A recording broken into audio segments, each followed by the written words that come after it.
Hello, citizens of YouTube. This is the Geeky Nerd here, and today we're going to be talking about one of my all-time favorite handguns just for its trigger, its aesthetics, and its general history, the Walther P99. Before we get too deep in the weeds here, I'd like to send a big thank you out to everyone who has liked, commented, and subscribed on the previous videos. I always enjoy talking to you guys, and it's always a fun time just getting your different perspective on things. If you're new to the channel here, welcome. If you like this video and like the other type of content we have here, please consider liking, commenting, or subscribing. I always appreciate it. And leave a comment. I just try to respond to every single comment that's out there and always enjoy getting other people's viewpoints. So with that out of the way, let's get into it. So the Walther P99. Where to begin? The reason why I love it so much. Let's start off with the history. So this is actually the first generation Walther P99. You can tell that by before we get too deep, safe check, nothing in the mag, nothing in the chamber. I know, looked a little weird, right? We'll get into that. So the P99 Generation 1, it has a finer milled slide serrations. It is not marked by AS. The trigger is a little bit different, and it has a long style magazine release. Essentially, though, same gun, just updated. This one was produced in 2003, if I wasn't mistaken, from the date codes on Walther. And the newer generations are actually, they're discontinued. So when I say discontinued, I mean in CZ terms discontinued, meaning that they are producing very limited runs, maybe like 100 a year, 1,000 a year, 500 a year, maybe none for that year. But they do still make them, but very limited quantities, so you might as well consider it discontinued. You can find them new. I believe as of the uploading this video, I did see one on gunprime.com. So if you've been wanting one for a while, go check it out on gunprime.com. For a fairly reasonable price. That is the second generation. Obviously, the first generation they don't make anymore. This gun was discontinued because it was superseded by the Walther PPQ. Why was it superseded by the Walther PPQ? Well, there are some features that, for the American market mainly, the pistol just didn't meet, one of which being the European style mag release. I love the European style mag release. I love it on my HKs. I actually find it easier to use, just using your index finger to... or middle finger, drop that mag, and you keep the finger off the trigger, and it's a little bit easier than pushing your thumb. But I digress, because sometimes with some of these guns, your thumb might not reach, and you have to kind of extend up, and you have to break your grip. So with this one, you keep your full grip and drop that mag. So that's one reason. Another reason why is just it was due for a refresh. This gun, I said, it's been out for a while. It's been out since the early-ish 90s. So see, it's seen a thing or two. Moving on, it really perplexes me why this gun didn't take off like it did. Now, of course, it was probably because the availability wasn't there, and Glock was coming in at the time and kind of stealing all the thunder. But for the features that are in this pistol, I absolutely love it. Main thing for it is the trigger. So, as you see here, earlier, I was able to decock this because this is a striker-fired handgun, but has a double-action, single-action-esque kind of mode. So what I mean by that is when this gun is cocked, here's another feature I just love about it. You can actually see it protrudes a little red dot. That's actually the firing pin, or striker, whatever you want to call it. So first of all, it's awesome because when you line up the gun, you can actually see whether it's cocked and ready to go. Now, with the trigger, one is very, very light. It's extremely light. Once you get back to here, it's kind of springy. You can hear that click. Now it's in single action mode, or anti-stress. So the idea is that if you're in a stressful situation, you have a bit of a longer trigger pull to where if you jolt the trigger and you're not meaning to, it ain't going to go off. Of course, you always want to treat every gun like it's loaded, but regardless. Once it gets to this point, it's in this single action mode. So what you can do is it goes right back and it hits a very solid wall. I mean, I can hit this every single time without the gun going off. So it's very noticeable. It's all the way back too. And then once it breaks, no creep, nothing. It's just as you hit that wall, as soon as you can just go push a little bit past it, it breaks.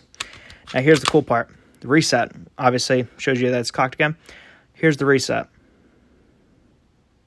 Right there. It's barely even a creep out of the out of the full, back wall, which is just insane. So those follow-up shots are just amazing. Now, once you do let go after firing, you can see there, if the gun didn't go off and you had like a dummy dud round or whatever, you could actually pull the trigger again. And you can see in the back, that striker will actually basically be retracted all the way back and then shot forward. So you have that double action pull. Now, let's say you cocked a gun and you have it in this mode and you're getting ready to fire, but then you decide, today's not the day. Then you just reach up here, push the little button, decocks it, drops the striker, and puts it back in that long double action mode. So that is just a fantastic feature. The main thing is just that reset being so short, awesome. And the fact that it has that that noticeable like wall after it's pre-cocked is just another fantastic thing. And the fact that you have a second strike capability, unlike a Glock, but still have the striker functionality, also amazing. Although most people will just tap, rack, bang, hopefully bang, but always good to have, especially in a stressful situation, because you're just going to pull that trigger. Another thing I love about it is the extended slide release. It's very easy to actuate, very easy to use, and it just works. So that's one thing I like. I primarily like those on HKs as well. A very good feature. One downside to this, but kind of an upside. Well, one, this fits my hand. I wear medium-sized gloves. This fits my hand absolutely perfectly. No problems. And it just kind of conforms. You see, it does have a little bit of finger grooves, but yes, you don't feel it. And this angle that it's in, it just like fits your hand. And it's kind of hard to describe. Once you pick it up, you feel like, it just melts in there like butter. And for me, it was just kind of love at first sight. The back straps are interchangeable. You can't pop these out. This is the medium one.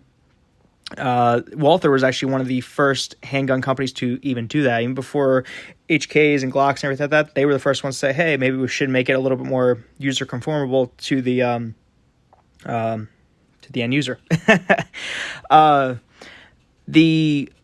There is really no stippling to be mentioned of. It just has a smooth pebble kind of feel to it. Nothing too crazy. Nothing to ride home about. It doesn't really offer too much grip, but it does, like I said, conforms to your hand very nicely. So it isn't really coming out. You can put some grip tape on there. I prefer the looks and the feel of just without it. European magazine release. And you see here, it is kind of short. It is kind of stubby. It is stiff, but it works perfectly fine. The longer variant, which I'll do another video on, a little bit easier to use, but this still works perfectly fine. Ambidextrous, of course, which is always a nice feature. Keeping with magazines here, the magazine is a 15+1.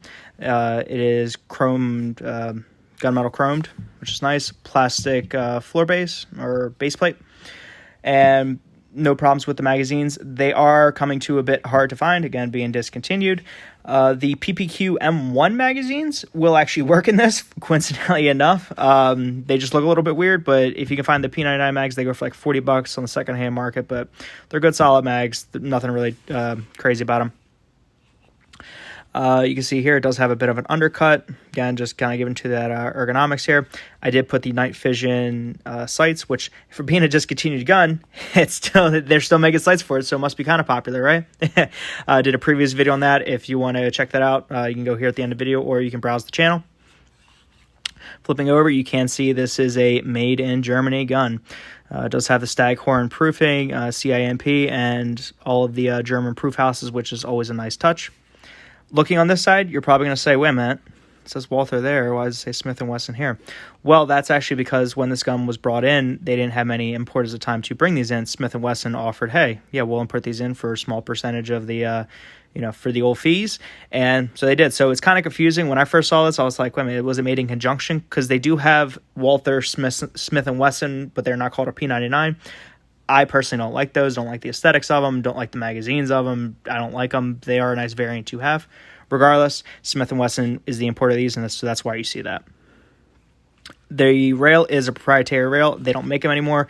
If anyone watching this video has any type of accessories they're willing to sell for them, give me a ring here on the comments.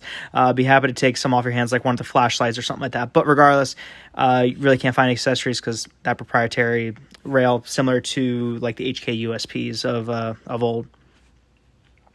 Now, kind of going over a few more things here. You see here the finish has held up well for being a gun of its age. I did color fill it there. Now, one weird thing that I've noticed with this, and this with all the P99s, is that it is roll marked, so it actually is in the steel, but then it's also laser etched. So if it could focus, you can see there's a bit of cloth in there, but it is like the P99 is roll marked in there, but then this is like laser etched. So I'm not sure why they did that, but it's purely an aesthetic choice. This being the 9mm version, it has these little slide cutouts. The 40 Smith & Wesson one is just a full length. Don't like that one. I don't have anything against 40 Smith & Wesson, but again, aesthetics. And I know I keep saying that if it feels well, it shouldn't care what it looks like. Well, it's always nice to have a few safe queens. Going around the gun, you can see here, it's definitely held up well. Now, the takedown is by far one of the easiest takedowns I've ever seen. Do you think Glocks are simple? How about this? As the gimbal stops messing up. Ready? How cool is that? So you don't have to pull it back. You don't have to do anything. With the trigger being in that pre-cock position, you just pull these two little tabs down. Gun pops forward, slides right off. Kind of like a Beretta M9. So always a good thing. Always a cool thing. This does have a polymer guide rod. I personally don't like those. I'm looking for a stainless steel guide rod. I already found one. I just got to save up the funds to get one. You can see here the striker mechanism as it's basically traveling in that channel. So it's basically hooking inside there and just getting pulled taut back. Now, one thing I will say, disassembly, same as any other kind of gun. Barrels are very nice. When you're trying to put it back, make sure that these little tabs pull down. You're going to see how that kind of moves forward. So that just makes assembly a lot easier. It does have metal inserts in the front and the rear for the rails. Nothing too crazy on the inside.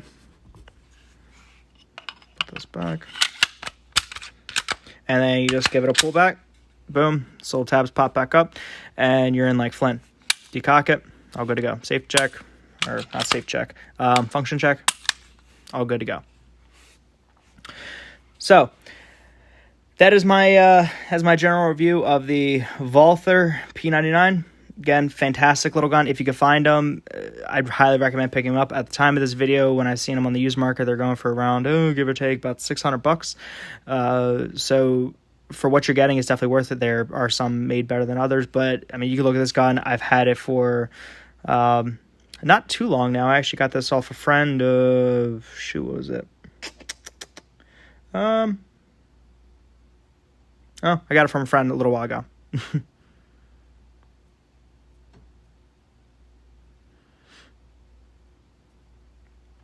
And yeah, guys, so that's my general overview take of it. Let me know if you guys have one. Let me know if you guys like one. Let me know if you're looking to get one or anything like that, or any kind of questions with it. Oh, fun geeky nerd moment here. If you stuck around for this video, this is your special treat.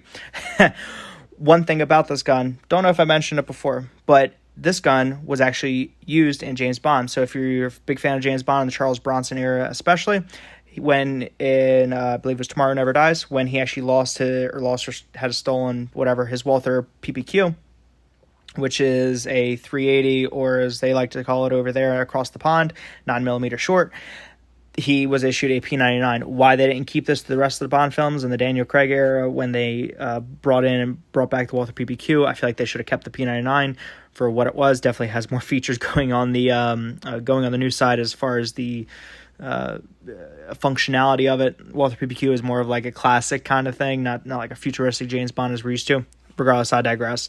They had that in there, and this gun was featured in Underworld. So if you ever see those movies, the lady in Underworld, she has like the titanium nitride coated silver finish slides, which looks pretty cool. They do make it in that variant as well.